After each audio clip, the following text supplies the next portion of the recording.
All right, Grant. Appreciate Shenanigans. This is probably gonna get us right into the episode too. So if you guys aren't a fan of pre-show Hopefully, Shenanigans, yeah. you might want to stay for this one. Grant, I have a NFL stat here. I All would right. like to call this an ESPN stat, but for our Okay. purposes, this is a Waterboy stat. Um, I'm excited now. Grant, the Kansas City Chiefs have won two Super Bowls between Daniel Jones's most recent two passing touchdowns at MetLife Stadium.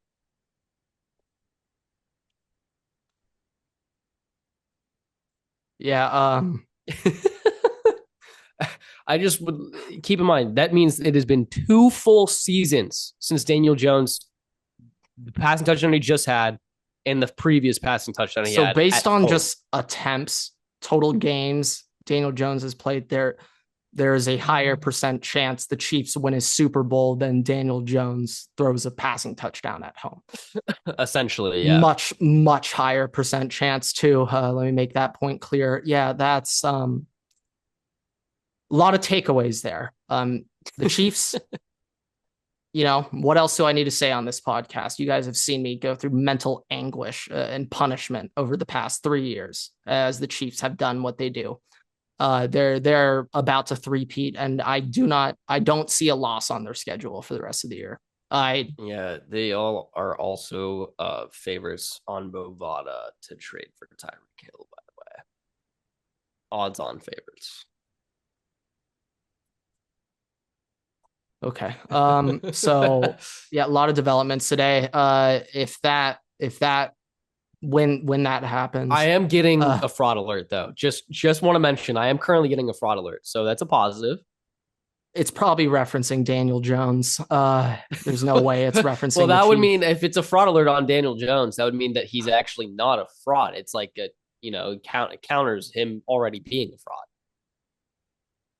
That is true. So it has to be the Chiefs. Maybe it's on Tyreek Hill getting traded there. If there's any fraud on the Chiefs right now, it's Patrick Mahomes' performances. That is the fraud it is right now.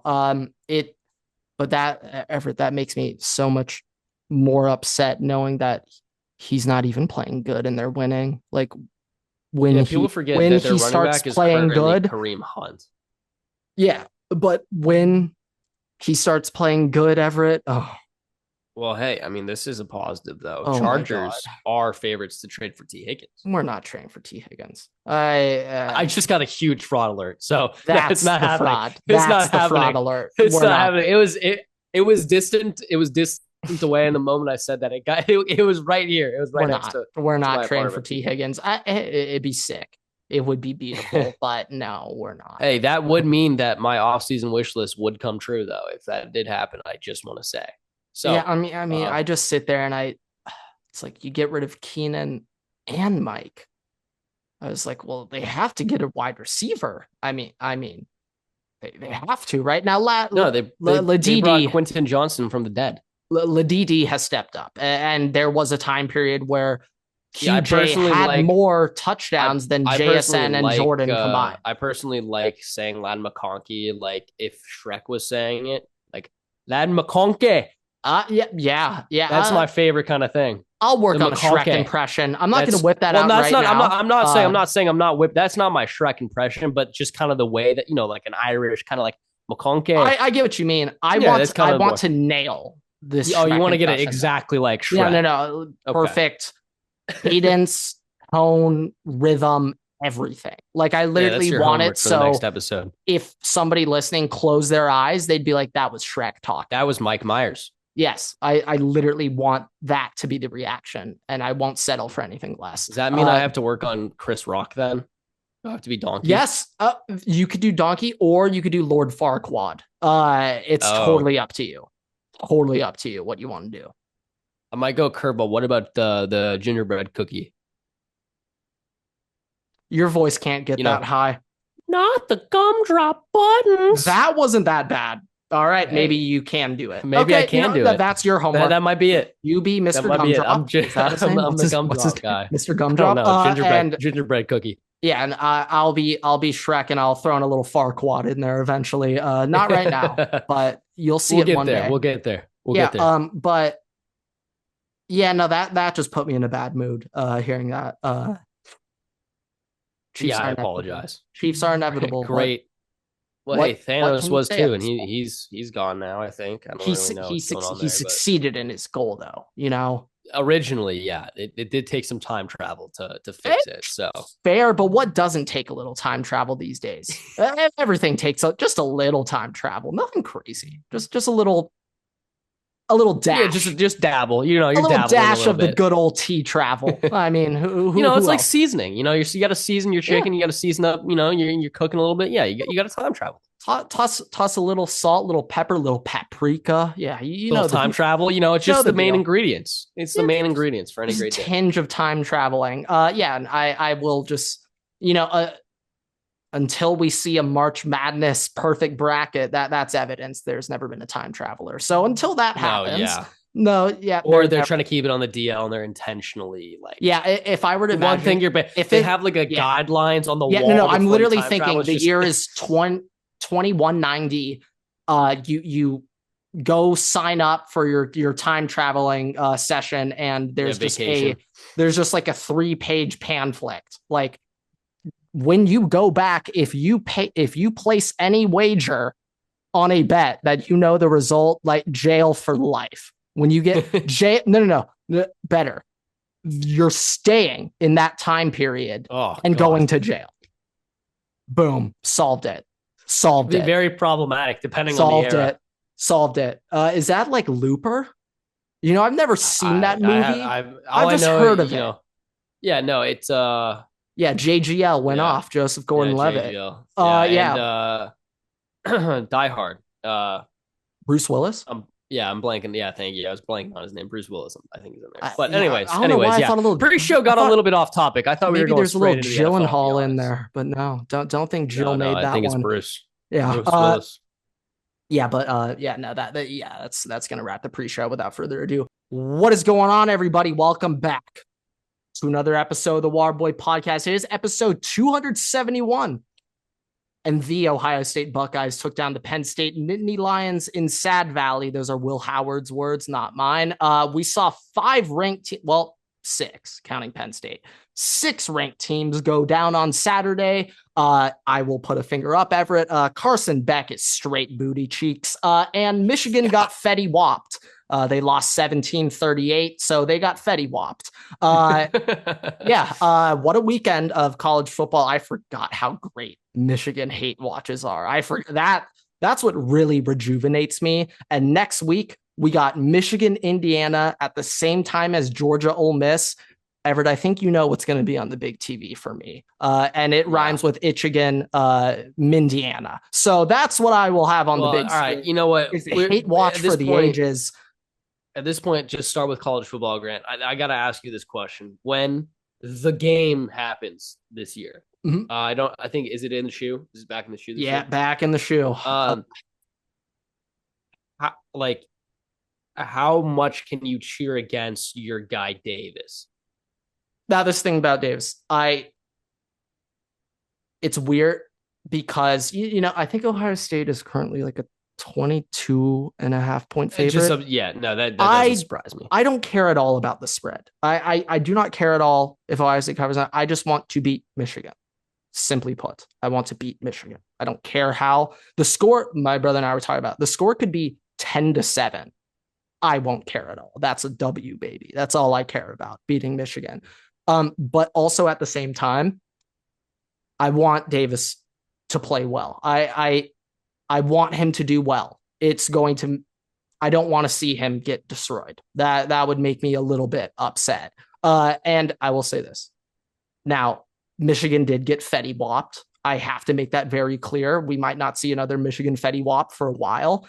So I'm going to reiterate that for the entire week. Next episode, when you guys hear that, they got Fetty Wap'd. There is over a 90% chance the first thing I say after saying episode 272 Michigan got Fetty Wap'd. I'm expecting the title of this episode to be Michigan got Fetty Wap'd. Yeah, I already thought of the thumbnail. It's gonna be Fetty Wap side by side, and I think I'm going to do Donovan Edwards because I found a picture of him crying. You're gonna do like the face off where it's half the face of Fetty Wap. No, I'm doing the Sharon. Yes, I'm doing the Sharon Moore cry. What are we talking about? That's so easy. That's just a layup. They just gave that to me. There you go. That's the thumbnail. Yeah. Boom. There you go. Dude, the creativity's flowing. Also, juices are going. Time travel. The very first official college football playoff rankings will be dropping tonight. This will be going up on Tuesday. It'll be dropping tonight. And I will say, look, let's talk about that a little bit, because honestly, to me, that's a lot more interesting than talking about Michigan, talking about Ohio State. Yeah. I apologize. I'm sick. But so the big thing that has been going on, especially through G5 Twitter and Tulane Twitter, is if you look at the FPI rankings from ESPN, Tulane's in there right now. Tulane is, I think, 23. Those obviously are bad. I hate those, but yeah. I know, but looking like comparing to what the actual AP poll is versus what the college playoff rankings are, I just want to use the FPI for right now. And I'm saying that because on the FPI, and this is where I'm getting with it, on the FPI, Tulane is 2 spots behind the highest ranked Big 12 team. So we get into the interesting thing here where you could foreseeably see 2 G5 teams get in. I think that is a very jumps, very possible. The Big 12 team, because right now, we'll see tonight, and that's really what matters. We'll see tonight when these rankings come out.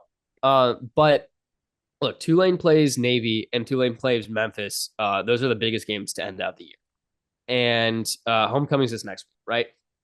We know Boise plays nobody. Boise's UNLV. That was for Mountain West 1 seed. Yeah. Lock it up. Like Boise's it. All right. But I think the Big 12 has put up such a stinker down the line here. Oh yeah, especially this past week, Everett. We may end up seeing. I think you might end up seeing Boise take that 4 seed over the Big 12 team, and I think there's a very good shot. You may end up seeing a Big 12 team come in, and then you're going to get the winner of the American Conference is going to take that last 12 spot. Yeah, I can see that. That's just where we're going to get really. That's why down the stretch, like that's what I'm interested in. And that's why I said FPI rankings specifically. Because the FPI rankings are what has currently shown the highest possibility. Army's ranked 18, by the way, on that, so that's why I know it's also a load of crap. Hear this out. There is a non-zero chance that Tulane can jump Boise State. Boise's 12 right now. No. AP poll. We don't look at that shit. That's true. It's just what is Boise 2 loss or 1 loss team right now? 1 loss. 1 loss. Yeah. So Tulane, you have 2 losses, both of which are one of which is to a ranked team, one of which is now to a non-ranked team. I think that if you played Oklahoma again right now, it'd probably be a little bit different. But one of those games, highway robbery, thanks to referees, right? And obviously, the voters aren't going to look at that. Voters didn't even watch the game. Yeah, they didn't. They did not watch the game. No, they have not watched a Tulane football game since the USC Tulane Cotton Bowl, Everett. I hope you probably. You know that. No, that would be actually no. They probably did watch the Ole Miss game last year when it was 2 ranked teams. Maybe a quarter. Yeah, maybe at the end, but not to begin. They matter. Didn't think it was going to be a football game. Then it doesn't. No, exactly. Because then it just confirms their bias in their head. They only watch the last drive. No, I mean, you go down this. I think Army doesn't play anybody the rest of the year. Like their last game, like they should be undefeated going into. I think they do play Navy. They'll have the Navy game. But I don't remember what the rest of their schedule is. I'm not even going to try to look it up because my computer will just die. I got it. No, they got Notre Dame. They're losing to Notre Dame. Oh, okay. Then it doesn't. Yeah, then it doesn't matter. But my expectation, it's probably going to be Army versus Tulane or Memphis in the. That's not a conference loss. Tulane's still undefeated in the American. Yes. Correct? Yes. Yeah. Okay. Army is in the American now, though. By the way, they're going to be undefeated in the American as well. They will be. Yeah. Well, unless they lose to Navy in that game, which. Shit, possible. Actually, I think possible. I'm probably going to be picking Navy for that one, by the way, too. But Tulane plays Temple, Navy, Memphis to wrap up the season. So I think the only way though that you might get like Memphis, maybe I don't know, like they've looked bad lately, and their star wide receiver did just blow out his knee doing the Ronaldo. Oh yes, that was him. That was him. Okay. But I think the best pathway to C2G5 teams making the playoffs is if Tulane wins out. I don't really Yeah, know no, Tulane's much gonna have into to win out, CUSA or anything. and it's also it's stupid, but it's like of the G5 teams, literally right now, the only two G5 teams that have some sense of national recognition, it's Tulane and Boise State. That's it. That's it. Hey, Great position for you. Hey, Tulane was getting position. flowers. We were getting flowers on Halloween for helmets and everything. So, bro, that was great. beautiful. That was beautiful. Yeah. I was like, fantastic. I can see why you guys only whip this out once a year because they are well, that we sick. don't even whip it. That's the first time we've whipped it out in 5 years, Grant. That's the okay. helmet. No, good. I like exclusivity. You remember for the last 3 years, the last 2.5 years we've been doing this podcast, I have said multiple times, I want one helmet specifically. I think I remember when we had Shea on. I forget if it was the first or second time. I said the Wumbo. I asked him what was his favorite uniform combo, and without thought, immediately. Is that what you guys call it? Wumbo helmet? Yeah, we call it the Wumbo. Without hesitation, immediately said. I was like, all right, hey, okay. Yeah, we have that Wumbo, and then we also have a Wumbo on our white helmet. We call it a Ghost Wumbo. That one I love even more. That's a name right there. The Ghost Wumbo. I mean, put that on a shirt. That's the last time we wore that was for the Cure Bowl. But that was like 2019, I think.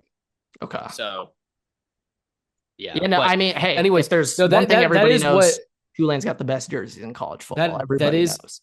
That is what I was going to be interested in, because obviously you have yet at the time that we're doing. It's going to go out tonight, but you have yet to do your playoff ranking updates for this week. Yeah. And that's where we get into the interesting thing. I can do a little live thought process behind it right now. Big 12 teams, obviously by ranking, technically speaking, yeah, they have it on Tulane right now, but you get into the interesting way. You get into some interesting aspects. I'm looking at hey, there's just one thing about Boise State specifically. Everett, I hate to announce it. I'm not sure if you've been made aware of it, but the Ashton Jeanty Heisman passed away. It is officially gone. It's dead. It pained me to see it, but it was like how much did he run for last week? He averaged like 3.8 yards per carry. I think he still had 2 touchdowns. Bro, a bad team. Not a great team.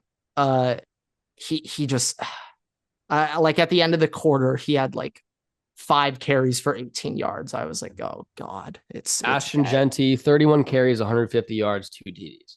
It looks good at the end of the day. It looks good at the end of the day, but in case there was any voters that did watch this football game, it was San Diego State, Boise State. There's not.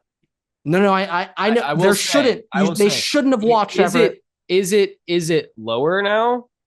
Yeah, it's on life support. It's lower, but it's not dead. It's on life support. The other thing that happened is with this shakeup in the Big 12, Everett, there's a very good chance that the Colorado Buffaloes are going to make the Big 12 championship game. And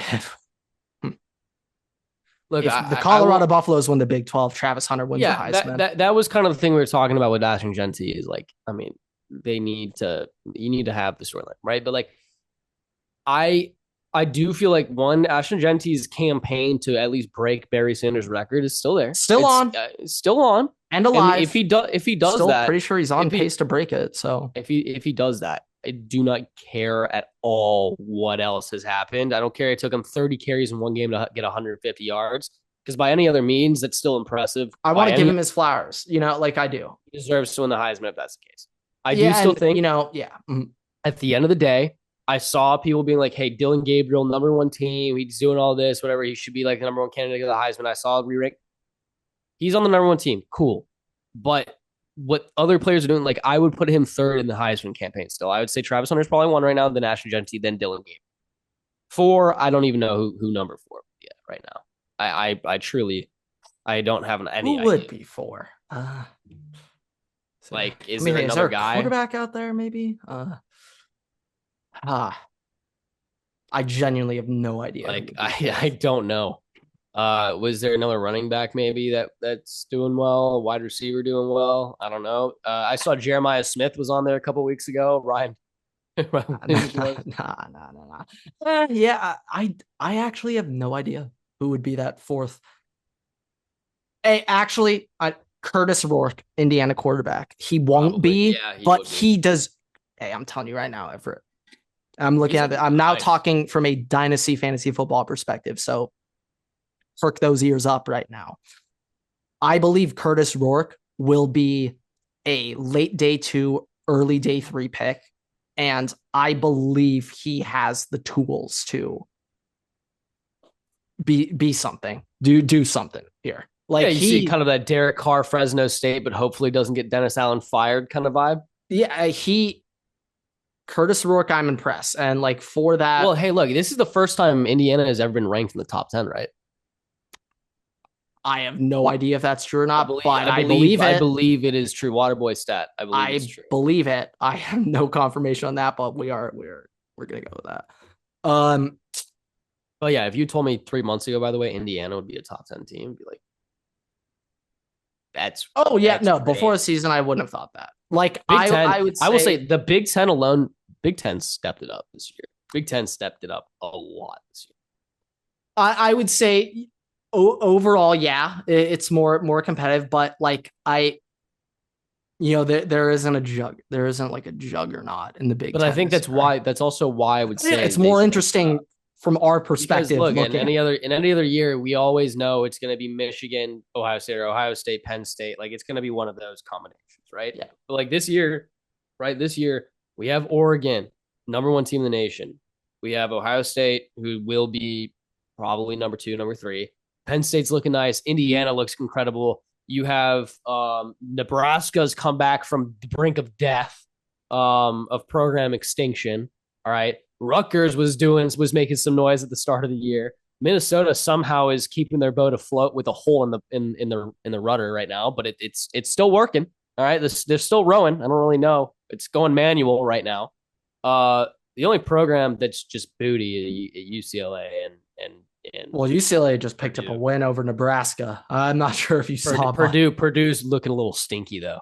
Yeah. So is Northwestern. Ohio State gets Purdue next week, and then Northwestern the week after. You're getting your tune-up games. Ever, I want you to take a guess what the opening spread is for Ohio State Purdue in Columbus.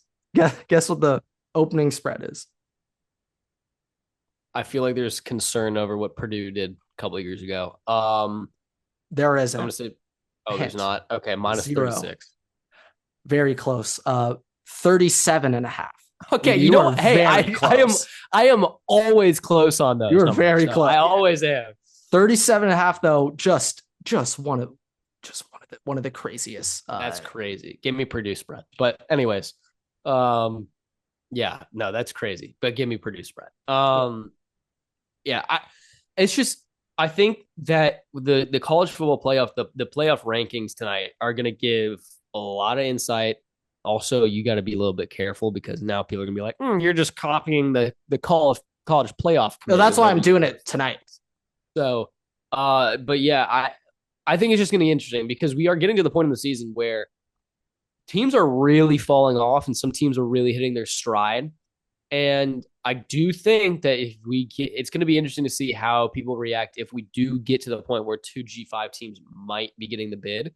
And I don't think it's a far stretch to say that Boise State currently, they're ranked 12th. They're above all Big 12 teams. I don't think it's crazy. Like, they should have the 4 seed right now. Yeah. So, and hey, whatever team goes up against them, fantastic for you guys. All right. Fantastic for you guys getting to go up against them with the 4 seed.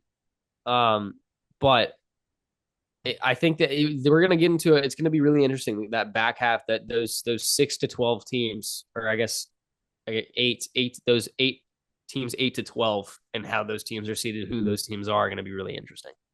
Yeah.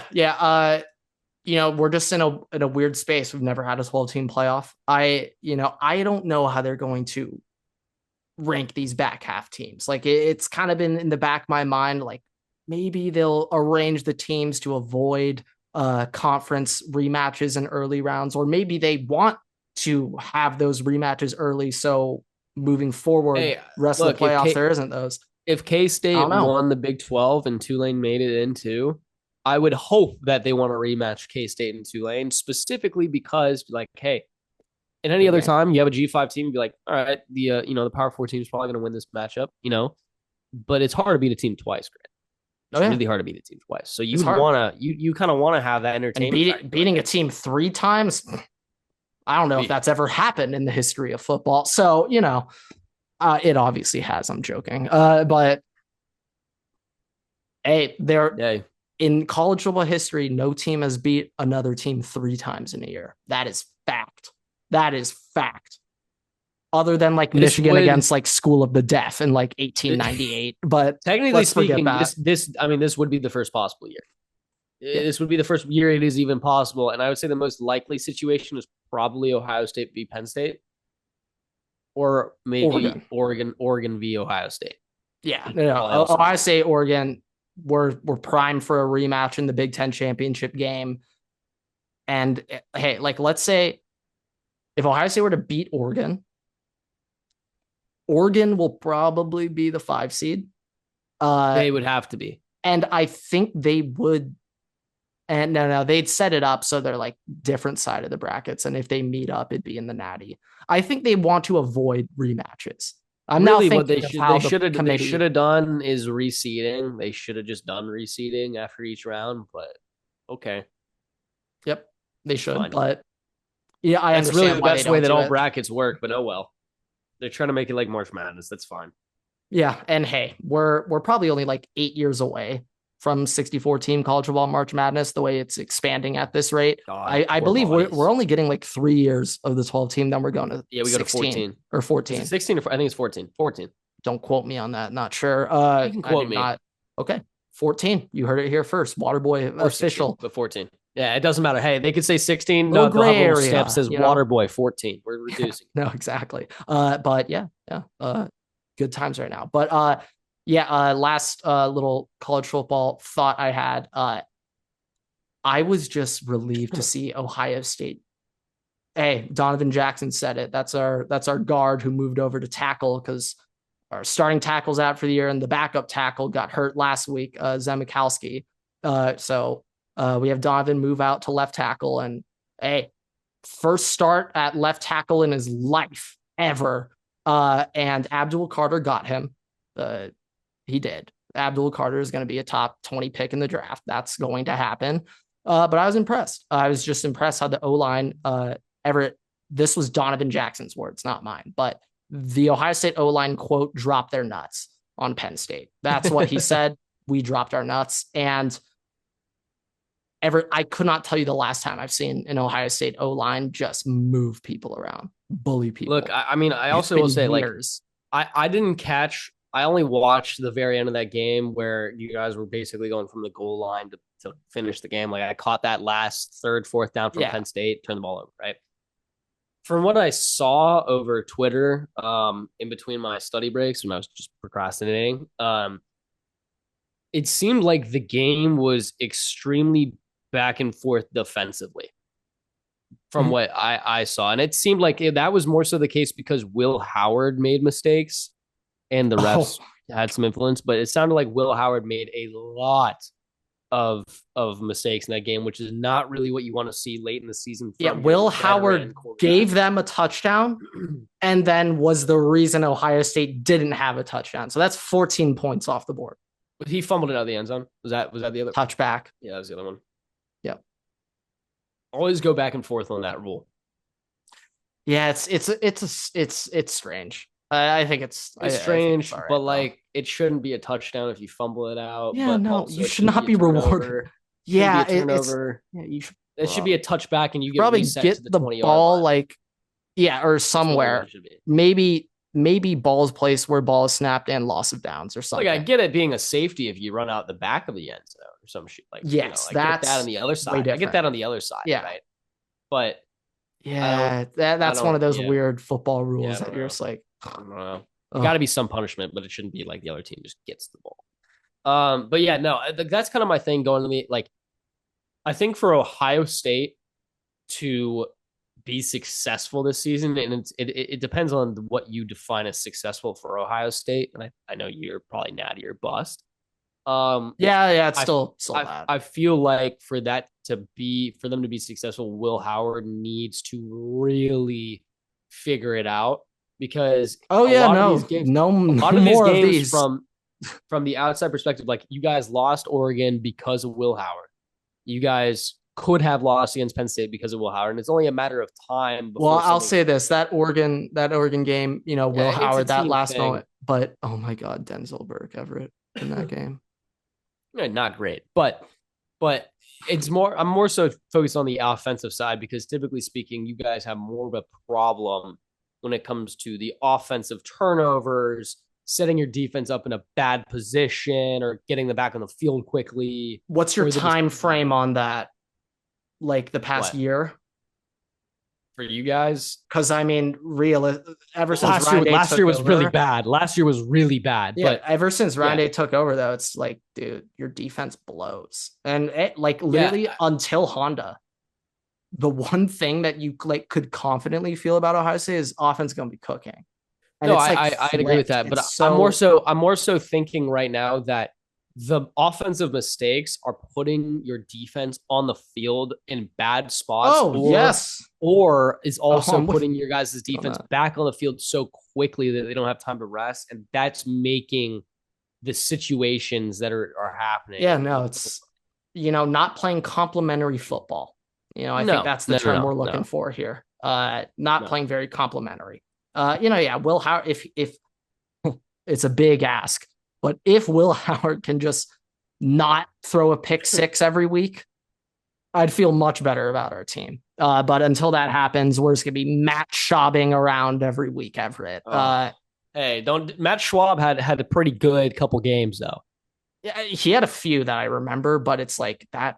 I So think it was Tom six Savage also did straight have a couple games with games. pick sixes where it was like, I also just want to note Brock Osweiler on the Texans wasn't as bad as people actually made him to be. He took him to the playoffs. all right, now that is a fun fact out of left field. You brought up Matt Schwab, right? I Hey, did not think Brock Osweiler was going to get some screen time today, unless it was hey. about his casting. But yeah, here we are. All right. You know what? Yeah, let's Yeah, let's that'll move wrap into up. the NFL. Yeah, Um, on the NFL. I you know I wanna I got a couple things that are not related to this week's game slate that I kind of wanted to just mention. Grant, it could be in passing or just in depth. But I felt like they're important. All right, these are more Waterboy facts kind of situations. Just interesting analysis. Um, First of all, Grant, I want you to guess. I have all 32 teams here, right? This is since 2015. This is each team's percentage of draft picks that never play in the NFL. All right. okay. I want you to guess you can just who the number one team is, who the worst team is, and take a guess where the Chargers are and the Vikings. So like we're looking at this from what is the time frame on this? Sorry. Since 2015, excluding 2024. So I'd say Chargers are up there. I'd say the Patriots are up there. Keep in mind, this could be that they get cut by your team yeah. and they go play for another team. So it just has to play. Yeah. So I'd say Chargers are up there. Patriots are up there. Are we talking up there like they have not played or like they have been playing? Their draft picks do not play in the NFL. Okay. Chargers up there. Patriots up there. I would say since 2015. I wasn't going to say Rams, but they have such little draft picks that I feel like all of them have to make the NFL team because they're okay. Rams are at 18. They're at 6%. I don't know why I'm thinking. Is the Atlanta Falcons up there? Falcons are number 12, 4.9%. Okay. I don't know why I thought Falcons. How about Jacksonville? Jaguars are at 14, 5.2% of their picks did not make it. So, Grant, first of all, this shouldn't be a shock. The number one team is in terms of draft picks hitting of them playing in the NFL. Or the number one is it the Rams? No, the number one team that only 1.5% of the Chiefs players that have been drafted have never played in the NFL. 1.5%. The Chargers are at number 9. 4.7% of the players that the Chargers have drafted have never played it. Since 2015 have never played it in the NFL. Grant, there are only 2 teams that are in double digits percentile wise here. Patriots 31st, 12% of their draft picks since 2015 have not played in the NFL. Grant, 13.2% of the Vikings draft picks have not played in the NFL since 2015, like per year since 2015. That's 13.2% of a the pretty Vikings large draft picks. number. That's the most in the NFL. So something needs to change here. That shouldn't be the case. That also just impresses me with how like the players that they do hit on have to do so well that it makes up for that. Also, the Rick Spielman probably takes up a large percent of that because he would just trade like third rounders for 6 round picks. It's like, what are we doing? But I thought that was interesting. Um, Here's the other thing. This is more recent news we got to talk about. All right. Dennis Allen fired today, fired on November 4th. It is a blessed day in New Orleans. All right. It's a great day to be a New Orleans fan. We had a little bit of a cleansing among coaching staffs until you recently. realize that there's still minus $81 million in cap next season. And they can't trade anybody because all their money would go into the dead cap. They traded most of these players. They can't trade anybody, I think, besides Marshawn Lattimore. I think that's the only person that they can't trade. It sounds crazy, but like that Rams Saints game was that the moment where the Saints just kept all of their guys on that team and sign them to these crazy deals that like cripple them? Yeah, that was that we wanted to extend Drew Brees and Michael Thomas, I think, and come back. But Grant, with that, I have an interesting fun fact. Dennis Allen has been fired twice as a head coach in the NFL. Both times, Derek Carr was his starting quarterback. Derek Carr has now also lost to 31 teams in the NFL. It's the first the first quarterback to ever lose to 31 teams. He plays the Raiders this season. If he loses to the Raiders, he'll be the first player ever to lose to all 32 teams. Now, this is the thing. As much as I want to root for the Raiders to get this stat, I think it'd be a million times funnier if Derek Carr just destroys the Raiders and the Raiders can't even have that. That would make me so happy. They did fire Luke Getsy though, so that is a plus. Yeah, that is a plus. Yeah, real quick, we can just talk about some. First Saints first. Very very funny. Dennis Allen firing earlier in the game. Olave, that's my guy. Derek Carr threw him a hospital ball. The definition of a hospital ball. Yeah. Olave, I think I looked this up correctly. This is now his 5th recorded concussion since his senior year at Ohio State, Everett. Yeah. That's like, and this is also the second one that I think he's had in like 3 weeks, by the way, in this season. This is the 3rd one he's had like this month. That's not Tua territory. But like, I never had a concern about his concussion problems at Ohio State. That was never a thing. And like literally Derek Carr is the reason this is happening. Like Derek Carr is getting him killed. Like it is absurd. Derek Carr is awful. You saw Michael Thomas tweets during the game. I was going to get that. Yeah. Michael Thomas, Derek Carr rant. I honestly, I just got to quickly pull it up. I was seeing that, and like they asked him in an interview after the game though what he felt about that. He was just like, I don't know what I did. Michael Thomas is one of the only guys who doesn't like me. Here's what he said. Dude, scary and panic and just throw the ball. Get him the F out of here. He so bad. Dude tried to lie and say I was jealous of the Saints making Chris Olave wide receiver 1. Whole time he can't even get him a decent ball. He needs his blank whooped. And then last one, they fired all them coaches trying to cover his flaws up. He's still doing the same stuff. And then his last one. That year, his buddy went first team All-Pro in 2022. I think he's talking Devontae Adams. He needed 180 targets just to catch 100 passes. Carr is ass. Those are Mikey T's words, not mine. Michael Thomas reiterated like everything I've been thinking of since watching Derek Carr. Can we just shout out? You know what? Like I know I have my qualms with Clint Kubiak, but can we just shout him out? It's because the first 2 weeks of the season, he made Derek Carr look like prime Tom Brady. Oh yeah, and Shaheed out for the year, that hurts the offense and what they were doing, the vertical Well, now we game. might know why Rashid Shaheed is out for the year. He didn't want to risk coming back and getting killed. Yeah. Yeah, no, Saints are a dumpster fire, absolute mess. You know what? Actually, I'll do this real quick. I got quick little sentences, recaps on all the games. I'm just gonna quickly go through. I got one for every single game. Uh, First up, Texans Jets. The CJ Stroud sophomore slump is unfortunately underway, but it can be fixed if Nico Collins comes back. So, hey, this is Ohio State fan talking here, Everett. Nico Collins, please come back for CJ. We need you, Nico. We do. Also, Everett, and I'm Ohio State fan once again. Odell's catch was more impressive than Garrett's. Odell had to track the ball like 50 yards in the air. That was a harder catch than Garrett's. Just wanted to say that. Like just the distance that he had to track the ball makes it a harder catch. Odell's catch isn't even the most, I would not even say the most impressive catch from the last 10 years, by the way. Justin Jefferson's catch in that Bills game. Ridiculous. That one to me is the best catch of the last 10 years. So. I would say those just that Odell. I will literally never forget that. Yeah, made waves, but different when you got two guys on you and you do the same thing. Just saying. JJ's built different. Oh, Justin Jefferson's best wide receiver in the NFL.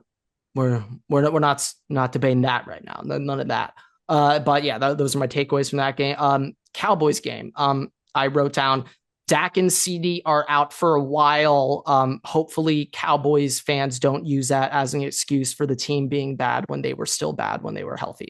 So we'll see. Well, no, hopefully they fire Fat Carthy still and not keep him. My fear is that now Fat Carthy has an excuse for his record, even though they were awful when they were healthy. So, I think he might have an excuse baked in. And I would love to see Fat Carthy stay personally. I think it'd be funny seeing the Cowboys run it back.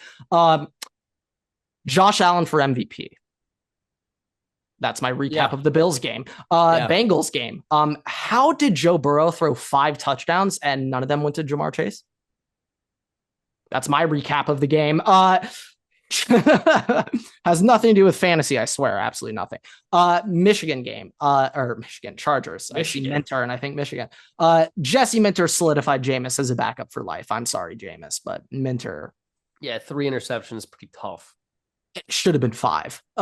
Maybe he needs secondary LASIK. It should have been 5 picks. It was absurd. And also, I just want to say real quick, like Everett, the Chargers, Still and Hart, dogs. Like the Chargers found their DB. Yeah, you guys have tied your same amount of wins as last season. You also have the greatest, currently ranked. You have the best secondary in the NFL. Yeah, so. I genuinely cannot believe it. I thought going in this year, like, hold your breath. Hold your breath watching the secondary play, and they are the brightest spot on the team. It's like that is all Minter. I did not watch Patriots Titans. That's my recap. Giants kind of came back at the end there on the commies. That's my recap. Dennis Allen fired. Michael Thomas, Derek Carr rant. That's the Saints recap. Ravens recap. I will never forgive Tom Telesco for passing on Zay and Jordan for QJ. That's my Ravens recap. Eagles recap. I thought AJ Brown was going to be out for a while. Turns out he's not. And the recap was the Eagles are going to be really bad. They're not going to have a good time without AJ Business, but he seems to be fine. So never mind. They're going to have a good time. Bears recap. Oh, Bears fans, you finally turned on Eberflus. Yeah, 2 years a little too late, you bums. The Bears haven't won a road game on Sundays since hiring. He has never won a road game on a Sunday since being the head coach of the Bears. Yeah. It's beautiful. They are 3-17 in road games since 2022, a negative 161 point differential. They are 0-17 on Sundays on the road. Yeah. Lions, Packers recap. The Lions might be a wagon. That's all I'll say. Seahawks, Rams recap. JSN has arrived. You said that a month ago, by the way. Yeah. Then I forgot what DK does to Geno, and for some reason, it's like internalized in his head that like if DK on the field only throw 10 plus yard passes to DK. I don't know why he has internalized that, but he has. This was the third time, second time in JSN's career that he had over 70 plus air yards of being targeted. And in those 2 games, he has over 100 yards in both. So, hey, Seattle, maybe you throw the ball to JSN on longer than 4-yard routes. I don't know. Maybe I'm crazy. I don't know. Hey, I'm no genius. And then Vikings recap ripped the Will Reichert kicking streak. I was very hyped on that. I would like to put an asterisk on that one. He is getting an MRI on his quad today. He hurt his quad before kicking that and was hurt throughout the game. So I want to put an asterisk on that. He missed his 2 extra. Yes, he missed his 2 field goal attempts. But he wasn't healthy. All right. Okay. So he can have a slight excuse for now. I also would just like to say, hey, I want a little, I want some finger snaps out for him walking up. You're a kicker, right? Everybody could be like, hey, kicker, look, people already think you're kind of soft if you're the kicker, right? No, he still walked out there. I think people do think you're soft if you're a kicker. Yes. Yeah. No, he still walked out there. He still kicked those extra points. He still kicked the 90 or 80 yard down the field kickoffs. Like, he still did all that. He didn't have to do that. They could have gone for 2 or something. They could have put Ryan Wright out there. They could have had him punt that shit down the field for the kickoff. But no, he's like, no, I'm good, coach. I'll figure it out. I respect that. Our long snapper though is going on IR. So how does that happen? What? He hurt his hand, I guess. That's quite literally the worst possible injury you could have. Yeah, he's an all-pro long snapper too, which kind of sucks. So don't sleep on specialists. Can't have anything nice on special teams in Minnesota. Everybody matters on that 53-man roster. Trust me, Vikings fans know. Vikings fans are very aware that everybody matters. But yeah, jeez. Interesting week of NFL though.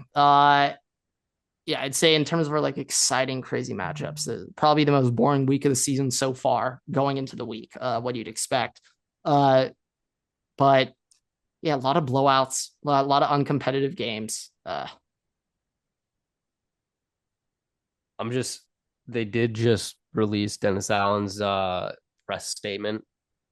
I was just trying to see if they said anything important, and it was pretty plain and simple. Just kind of funny. It's all, I think whenever I see those coaches are like, hey, it's thank you for the city. Wish we could have done better. Yeah, I know you wish you could have done better. You could have been employed right now.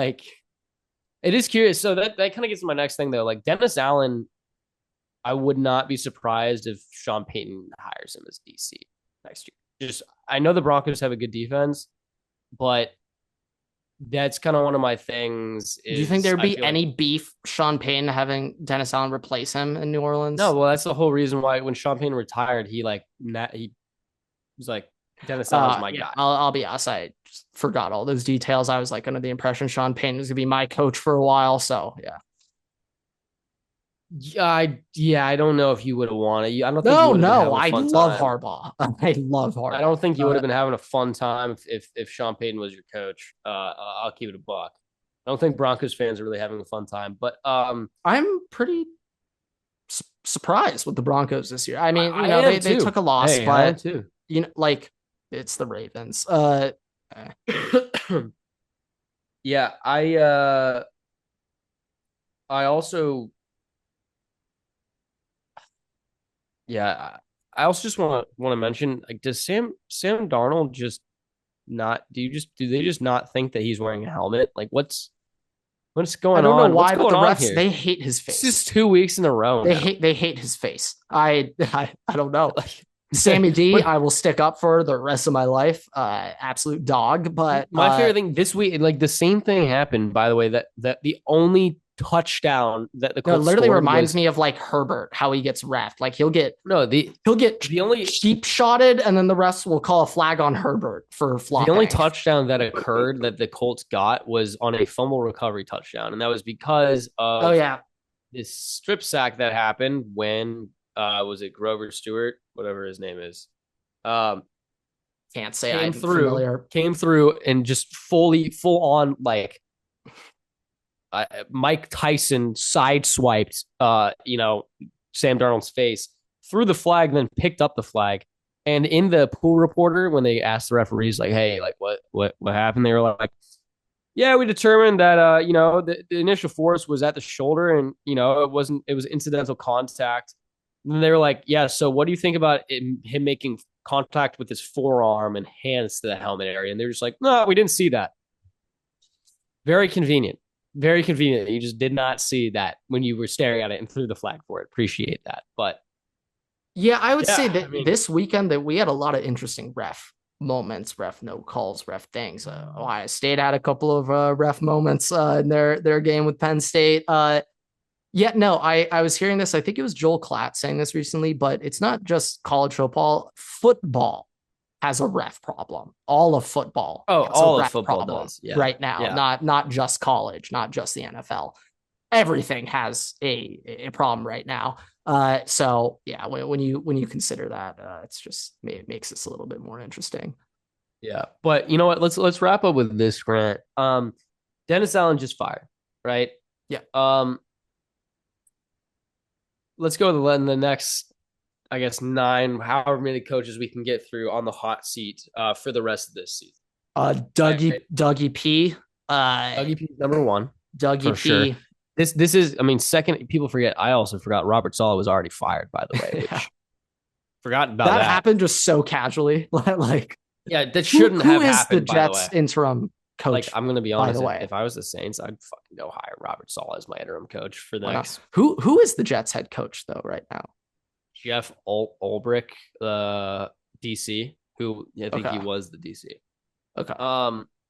But yeah, I mean, like, I would say hot seat, obviously, still Dougie P. Dougie P. I think Todd Bowles on there now too.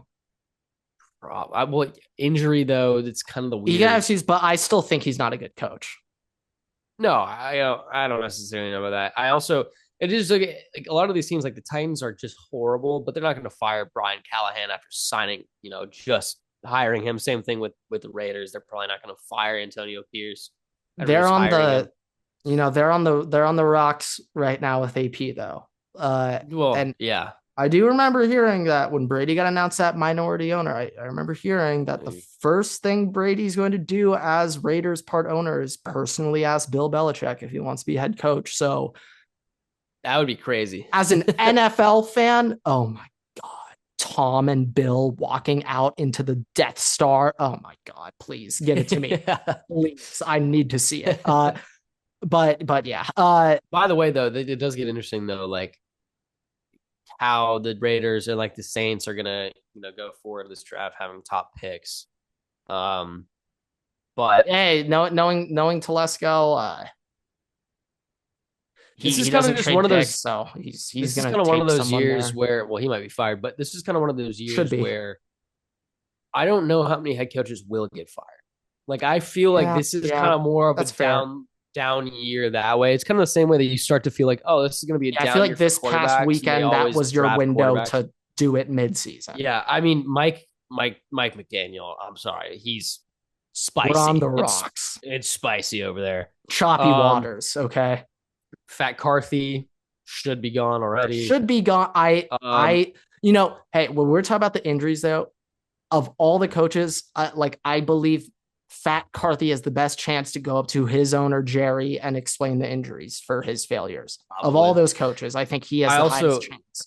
I think that Eberflus also should be fired, but they're going to be like, oh well, he is 5-3 this season. He is so bad. He's just such a bad coach. I think as somebody else would do a much better job there. So maybe they would do more coaches. I would probably say. I mean, you look at Gus Bus is staying. Gus Bus is staying. So yeah, no. I'm thinking of maybe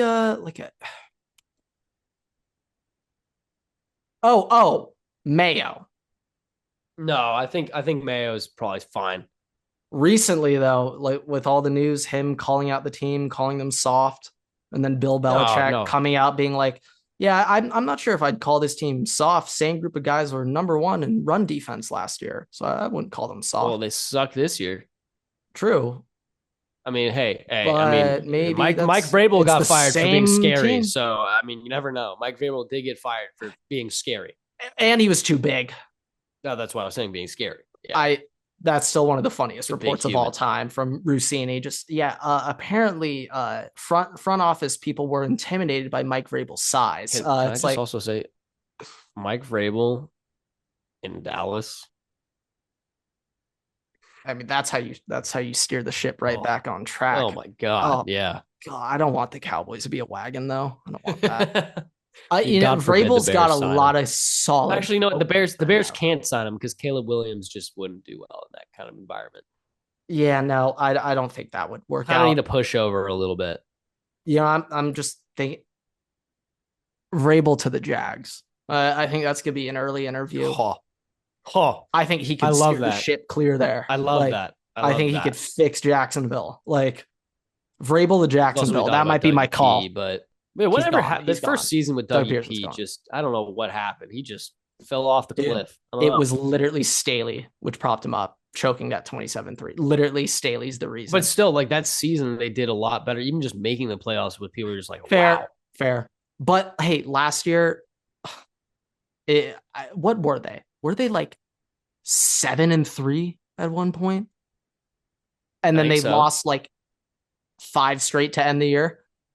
I think so. Texans win the division, take it. Like, hey, Yeah. we'll say this for a while. Before last season, everybody thought the Jaguars were gonna Yeah, easily win. the thing with the Jags though is I kind of think that their owners, I think was it Sean Khan, I think he's gonna want to get like offensive minded guy in there with T Law. Yeah, I So think I he'll know want to that's help why they out too. got Dougie P because they're like, oh, Dougie P offensive guy, but like that's not the same.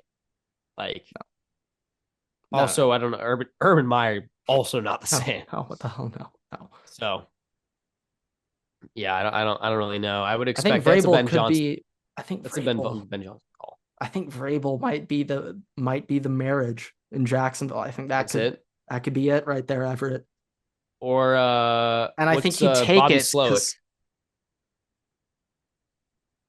yeah, like there's a lot of hot like Slowick, Ben Johnson, Minter may get a couple interviews here. He probably will, but those are preliminary. Like, don't. I think he'll be good for another year. After next season, um, though, he gone. I've accepted it. yeah. He's done. Whoever. Oh, Too well.